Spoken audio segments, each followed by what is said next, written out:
साथियों नमस्कार, स्वागत है आपका अपने पसंदीदा कार्यक्रम युवाणी में। आज आपके साथ है आपका दोस्त दानिश हुसैन।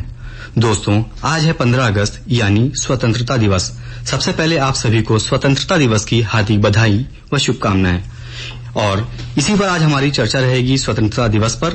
अगले भाग भारतीय इतिहास में रहेगा भारतीय स्वाधीनता संघर्ष। इसके बाद आपका पसंदीदा भाग चक्रव्यूह और साथ कुछ गीत। तो आइए बढ़ते हैं अपने पहले भाग यानी चर्चा की ओर इस शेर के साथ। देशभक्तों से ही देश की शान है, देश भक्तों से ही देश की शान है, देशभक्तों से ही देश का मान है।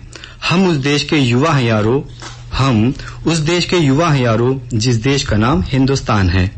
साथियों, आज हम सभी भारतीय कई सालों की लंबी लड़ाई के बाद मिली आजादी, जी हां, भारत को 15 अगस्त 1947 में ब्रिटिश हुकूमत से मिली आजादी का जश्न मना रहे हैं। दोस्तों, 15 अगस्त 1947 वो तारीख है जो भारतीय इतिहास में सुनहरे अक्षरों के साथ अंकित है। यह वह दिन था जिसके बाद पहली बार भारत के लोगों ने एक स्वतंत्र देश में सांस ली। यह वो दिन था जब भारत के लोगों को उनके जरूरी अधिकार मिले, या फिर यूं कहें तो ये वो दिन था जिस दिन इस देश की मिट्टी, धूल, नदियां, पहाड़, जंगल, आबो हवा और बच्चा बच्चा आजाद हुआ था। यानी सीधे सीधे शब्दों में समझें तो हमारे देश भारत को इसी दिन 200 साल के अंग्रेजी हुकूमत से आजादी मिली थी। मगर इस एक आजादी को पाने के लिए हमने लंबा संघर्ष किया। इसके लिए कई लड़े, कईयों ने हुकूमत के अत्याचारों का सामना किया, कईयों ने चोटें खाईं, कई शहीद हुए, तो कईयों ने मुस्कुराते हुए फांसी के फंदे को चूमकर गले से लगा लिया, तो कईयों ने अपना पूरा जीवन, अपनी पूरी जवानी इस आजादी को पाने में झोंक दी। भारत मां के इन सच्चे सपूतों के त्याग और बलिदान के कारण आजादी का सपना साकार हुआ। भारत के लालों, वीर सपूतों की इस सरफरोशी की नीयत की वजह से ही आज हम सब सिर उठाकर खुली हवा में लहराते हुए तिरंगे को देख पा रहे हैं। तभी तो 15 अगस्त 1947 का जिक्र होते ही गर्व से हर भारतीय का सीना चौड़ा हो उठता है। दोस्तों, स्वतंत्रता दिवस के एक रात पहले यानी 14 अगस्त 1947 को भारत के पहले प्रधानमंत्री जवाहरलाल नेहरू ने एक ऐतिहासिक भाषण दिया था, जिसे ट्रिस्ट विद डेस्टिनी भाषण के रूप में जाना जाता है। आधी रात को भारत आधिकारिक तौर पर ब्रिटिश शासन से मुक्त होकर एक स्वतंत्र राष्ट्र बन गया और आज हम सब 15 अगस्त 2023 में अपनी स्वतंत्रता का 77वां वर्ष मना रहे हैं।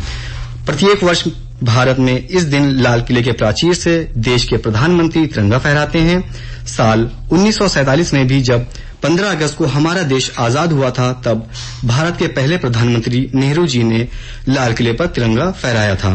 तभी से यह परंपरा आज तक चली आ रही है। इस दिन देश के प्रधानमंत्री न सिर्फ लाल किले पर राष्ट्रीय ध्वज फहराते हैं, बल्कि इसके बाद वे पूरे देश को लाल किले से संबोधित भी करते हैं। इस दौरान प्रधानमंत्री का पूरा भाषण टीवी व रेडियो के माध्यम से पूरे देश में प्रसारित किया जाता है। वहीं भारतीय वायुसेना के विमान पूरे आकाश में अटखेलियां करते हुए उसे तिरंगे के रंग से सराबोर कर देते हैं। इस दिन देश भर में राष्ट्रीय पर्व को बड़े धूमधाम के साथ मनाया जाता है। सरकारी, गैर सरकारी कार्यालयों, संस्थानों समेत स्कूल व कॉलेज में भी तिरंगा फहराया जाता है व मिष्ठान वितरण भी किया जाता है। यह पर्व देश का राष्ट्रीय पर्व है। इस दिन राष्ट्रीय अवकाश भी रहता है। इस दिन लहराते तिरंगे को देखते हुए और राष्ट्रगान गाते हुए जब हमारे सैनिक, हमारे शहीद हमें याद आते हैं, तो वो हमारे अंदर अद्वितीय रूप से देशभक्ति व राष्ट्र भावना का संचार होता है। ऐसे में भारतीय स्वतंत्रता दिवस का महत्व इतना ज्यादा है कि इसकी महत्ता को चंद शब्दों में बयान किया जाना मुमकिन ही नहीं है। अंत में अल्लामा इकबाल की 4 लाइनों के साथ चर्चा को विराम देंगे कि यूनानो मिस्र रोमा सब मिट गए जहां से, यूनानो मिस्र रोमा सब मिट गए जहां से, अब तक मगर है बाकी नामो निशा हमारा। कुछ बात है कि हस्ती मिटती नहीं हमारी, कुछ बात है कि हस्ती मिटती नहीं हमारी, सदियों रहा है दुश्मन दौरे जहां हमारा।